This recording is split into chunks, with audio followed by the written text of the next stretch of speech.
We have to lower interest rates because, again, unemployment gets so out of control. A recession turns into something that's even worse, a bad recession. I'm not going to use the word depression because, again, I don't think we're there at that point. I think that's later this decade with the 100-year cycle, but I do think that that's on the horizon.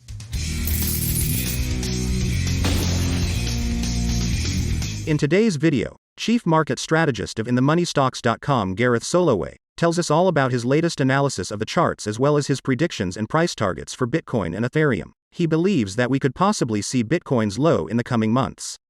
Soloway shares his opinion regarding high inflation rates, the stock market, the crypto market, and the Fed. Yesterday, the CPI data came in at 4%. That's right in line with estimates. Now, we are in a market that is a melt-up market. What does that mean? Well, it means shorts are getting scared. The bulls are gaining traction. They're getting very virulent. They're feeling like they can't lose. And again, that is causing a melt-up in the markets.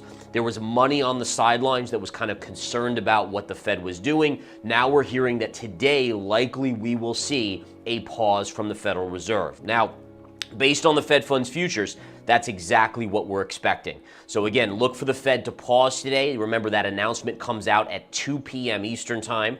2:30 p.m. will be the point where Jerome Powell gives a press conference, all right? This press conference usually goes over things like questions from reporters, talks about any sort of glitches in the statement or any questions that people have. Now, the key is this. A lot of times the statement will come out, the markets will go one way. And then what will happen is the Federal Reserve, Jerome Powell, will look at that movement in the markets and say, okay, we didn't really want the markets to take our statement this way, so let me in my press conference say this instead, or walk back what we said a little bit and correct that move in the stock market. Now, I will say this. I personally don't believe that the Fed is happy with the major moves, the melt-ups in some stocks. If you look at NVIDIA, Apple, Microsoft, AMD, I mean, heck, you can go to Tesla. All of these stocks are making massive moves to the upside. So while the Fed is fighting inflation on one hand and wants to continue to bring inflation down, we have a melt up in the stock market while the crypto markets are being left for dead. And we'll talk about the crypto markets in just a minute. But the key here, again, is understanding that the Fed probably isn't happy because what happens when the stock market goes up as much as it has, and the NASDAQ, for instance, is up something like 20% in the last 6 weeks. All right, when they see that, they realize the investors, the public, feel like they have more money. When they have more money, they're more likely to go buy a new dishwasher, a new car, a new oven, a new TV. And that creates additional demand. What do we know about when you have demand being stronger? The supply and demand curve, if you have demand higher, it's going to mean supply is less, which drives prices up. So the Fed in general wants asset prices to stay where they are or go a little bit lower. Now, they don't want the stock market to crash, right? That's not in their cards. But they don't want it to run back to all-time highs because, again, that will create a hardship for the Fed to bring down inflation. All right, so let's get to the PPI numbers today. Remember, CPI yesterday stands for Consumer Price Index, so it's inflation on the consumer side. So right now we're looking at 4% on the consumer side. If you look at just core, which is food and energy, it's at 5.3%. So let's be fair. Core inflation is what affects Americans the most, right? The middle class, the lower income. Food and energy is a majority of what we spend money on, including rents. Rents can also be included in there as well. We know how crazy rents are. We know how crazy home prices are, especially with interest rates where they are. So the stuff that the average American spends money on continues to go up substantially while everything else is calming down at a 4% inflation clip. Now, what this means, guys, and I want to be crystal clear on this, it doesn't mean prices are going down. It means prices are going up less. So they're still going up. So we're still at 4% overall and 5.3% on food and energy.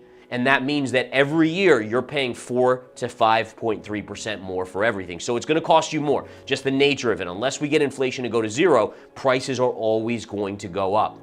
Now, one of the reasons why, and my thesis has been for a long, long time, and we'll get to the PPI data in just a minute, but my thesis has been that bringing inflation from 9 to 5 or 4 or even down to 3 is relatively easy. What's not easy is getting it from, let's say, 3.5 to 2% where the Fed wants it. And my guess is, and you can quote me on this, you can save this clip, is that we will get in a scenario where they get inflation to, let's say, 3%, and it becomes sticky. And the economy starts to trigger a recession. And the recession starts to get worse and worse and worse. And ultimately, what you'll end up seeing is that the Fed will say, oh, well, we now have 7% unemployment, 3% inflation. Which one's the worst scenario here? Is 3% inflation bad, or is 7% unemployment, or 10% unemployment bad? And they'll say, okay, well, we have to lower interest rates. Even if it's going to create a little bit more inflation, we have to lower interest rates because, again, unemployment gets so out of control, a recession turns into something that's even worse, a bad recession. I'm not going to use the word depression because, again, I don't think we're there at that point. I think that's later this decade with the 100-year cycle, but I do think that that's on the horizon. The way we know from past bubbles is that it's a longer process. There will be winners, there will be losers. And overall, First Solar is a big winner, right? I mean, look at the stock now. It's all the way back to $200 a share, but it takes time. And investors, again, don't think about that. Timing is the hardest thing to do. So what people do is they FOMO in. Think about altcoins, right? Prior to the latest collapse. FOMOing in, all of that stuff. All right, guys, I'm going to quickly get over here to crypto. I know everyone wants to know on crypto. So if we go to crypto, here's your Bitcoin chart. Bitcoin continues to hold my key support level here of around 25,700. This is still bearish consolidation. I still expect more downside. Target remains, and I've said this now for multiple weeks, you're looking at major support at 24,000. Now, the narrative here with crypto is nasty right now, and you can see it. I mean, this is the market where crypto should be ripping. When you see Nvidia going up every day, when you see Tesla going up every day, think about 2021. Those were the stocks that were leading the charge there, but you had altcoins going up insane. You had Bitcoin, you had Ethereum running up, and they're doing nothing. All right, why is this? Thank you, SEC. Thank you, Gary Gensler. You have put the cap here based on so many uncertainties, whether it's with Binance and what the heck's going on there, who knows even what's going on there, filing lawsuits against Coinbase and everything like that, and basically not giving any clarity. Now, again, where is Bitcoin going? Well, one of the things we can see is that Bitcoin has done virtually the same thing that the 1929 market did with the collapse. This market in the NASDAQ has done, which every market has done, guys. So again, to see a bounce like this is not unusual, right? When you see a decline of this magnitude, you're going to get a technical bounce. Everyone at 30,500 was like, this is a new bull market. Crypto to the moon, crypto to a million, whatever it is. Alt season was going to come. I mean, I'm still waiting for the alt season. I think most of us out there are. But the point again here is that you have to understand the way markets work is all based on this.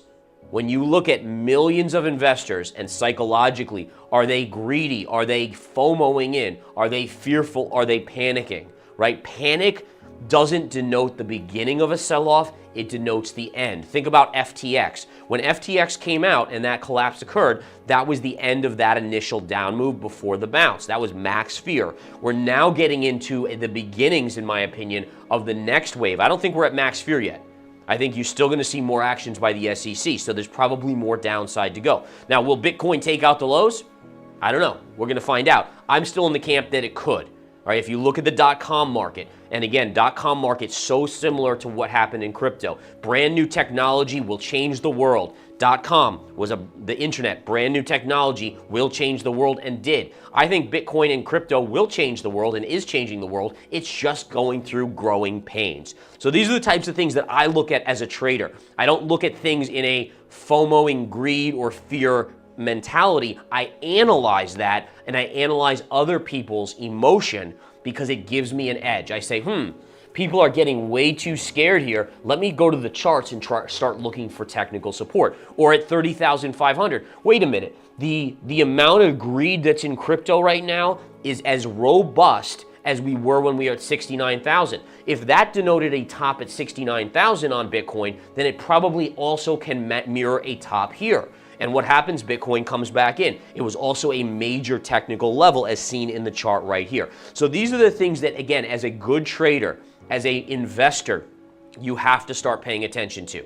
All right, if you're someone who's looking at Twitter for information, if you're someone who's following, the latest influencers, you're going to lose money. It's guaranteed. I will guarantee it. Now, a couple times you'll make money because that's just the nature of it, but over the long term, you will lose. You need to learn charts and you need to learn human psychology. So again, guys, so important. And listen, to learn human psychology and trading, to learn charts, I want you guys following the Verified Investing YouTube. So much content is going out on there now. We have multiple traders posting videos. Jess, Mindset Peak Performance Coach, is doing research and continually adding content there. I'm doing a show with Ben Cohen now. This was an amazing show. You guys, if you're not watching that show, the amount of data that we pulled out, it's called the no-shill zone for a reason. The no-shill zone, because it is data-based, there's no emotion, and it is right to the point.